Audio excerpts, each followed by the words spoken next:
Hello, Narelle Chenery here from Miessence.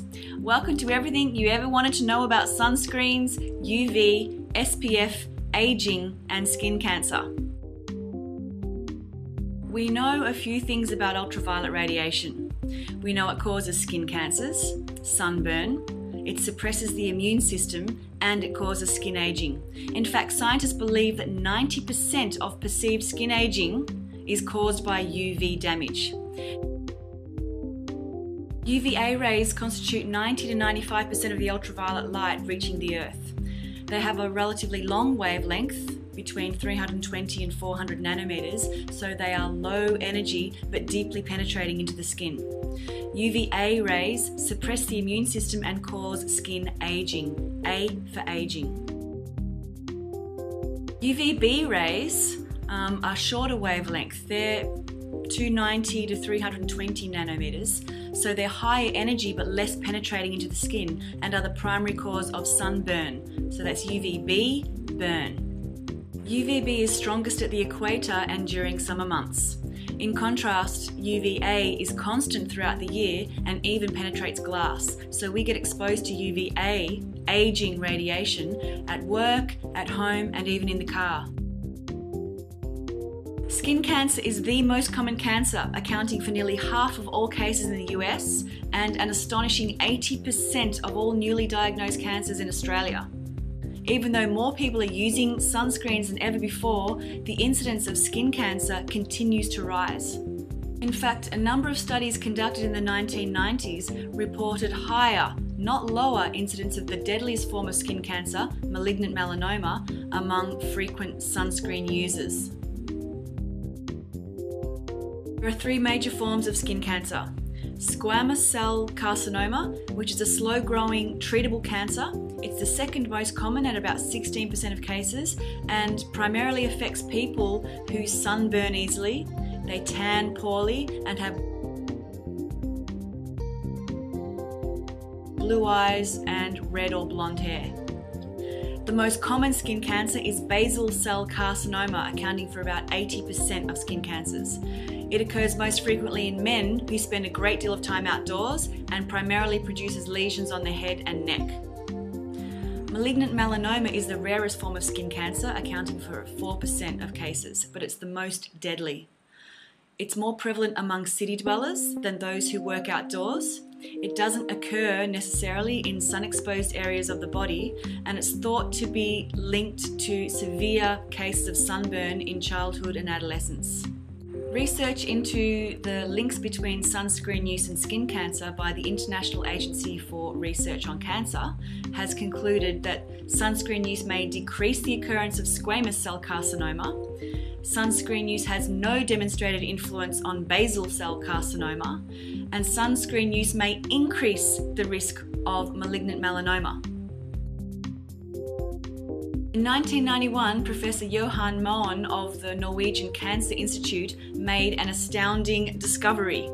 He found that the yearly incidence of melanoma in Norway had increased by 350% for men and 440% for women during the period of 1957 to 1984. He determined that there had been no change in the ozone layer over this period of time, so he concluded in his report in the British Journal of Cancer by stating, "Ozone depletion is not the cause of increase in skin cancers." So if the ozone layer has not changed significantly except at the poles, then what is causing this enormous increase in skin cancers? The Australian experience provides the first clue. The rise in melanoma has been exceptionally high in Queensland, where the medical establishment has long and vigorously promoted the use of sunscreens. Queensland now has more incidences of melanoma per capita than any other place in the world. Worldwide, the greatest rise in melanoma has been experienced in countries where chemical sunscreens have been heavily promoted. Doctors Cedric and Frank Garland of the University of California are the foremost opponents of the use of chemical sunscreens. The Garland brothers strongly believe that the increased use of chemical sunscreens is the primary cause of the skin cancer epidemic. They emphasize that people using sunscreens tend to stay longer in the sun because they don't get burnt, therefore developing a false sense of security. Sunscreens are designed to protect against sunburn, that's UVB radiation, and generally provide little to no protection of UVA, which is the most damaging. Sunscreens come in two forms, chemical and physical. The chemical sunscreens absorb UVB radiation, burning. The physical sunscreens reflect UVB and UVA rays. The concept of SPF is actually quite misleading. It's really important to understand that SPF only measures UVB protection, burning. It does not measure UVA at all. And doubling an SPF does not give you double the protection. For example, an SPF15 blocks out or absorbs 94% of UVB rays, whereas an SPF of 30 absorbs 97% of UVB rays.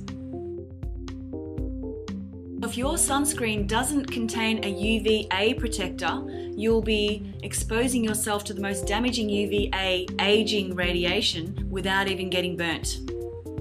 So knowing which ingredients protect against UVA damage is the key to achieving optimal protection. The latest research has begun to discover some serious problems with the chemicals used in sunscreens. Most chemical sunscreens contain benzophenone or its derivatives, oxybenzone.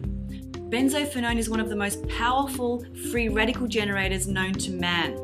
Benzophenone is activated by ultraviolet light, sun. To my way of thinking, incorporating one of the most powerful free radical generators known to man into a sunscreen, and free radical damage is known to cause skin aging and cancer, may not be the smartest idea. But zinc oxide is the closest thing to a total sunblock on the market today. It uniformly covers between 290 to 380 nanometers, therefore protecting against UVB and UVA radiation. No other sunscreen ingredient provides broader protection. And unlike many chemical sunscreens, zinc oxide is never irritating. In fact, it's categorized by the US FDA, Food and Drug Administration, as a Category 1 skin protectant, meaning that it's safe for compromised or environmentally challenged skin. Zinc oxide has over a 300-year history of safety with no known adverse reactions, which is why it's often used to treat babies. Many people believe that zinc oxide and titanium dioxide provide equally good sun protection, but this is not true. Although both agents are inorganic sunscreens, mineral pigments, they provide different levels of protection. Titanium dioxide protects against UVB and only a small amount of UVA, not the whole spectrum like zinc oxide. The other issue with titanium dioxide is that it's unstable in the presence of UV light and degrades to form free radicals. So for the best sun protection, choose a product that contains zinc oxide and has an SPF of 15 or more. But we have to remember that exposure to UV radiation is not all bad. Most of the body's vitamin D supply, in fact 75% of it, is generated by the skin's exposure to UVB rays. So it's really important to expose ourselves to UVB early morning and late afternoon to get that vitamin D supply. Using a sunscreen drastically reduces the amount of UVB we can absorb, and low levels of vitamin D are known to increase the incidence of cancer of the breast and colon, and may also accelerate growth of melanoma. Dr. Gordon Ainsley in California believes that the use of sunscreen causes more deaths than it prevents. Dr. Ainsley estimates that 30,000 cancer deaths in the United States alone could be prevented each year if people adopted a regimen of regular, moderate, safe sun exposure. So here's the bottom line on safe sun practices, some do's and don'ts for you.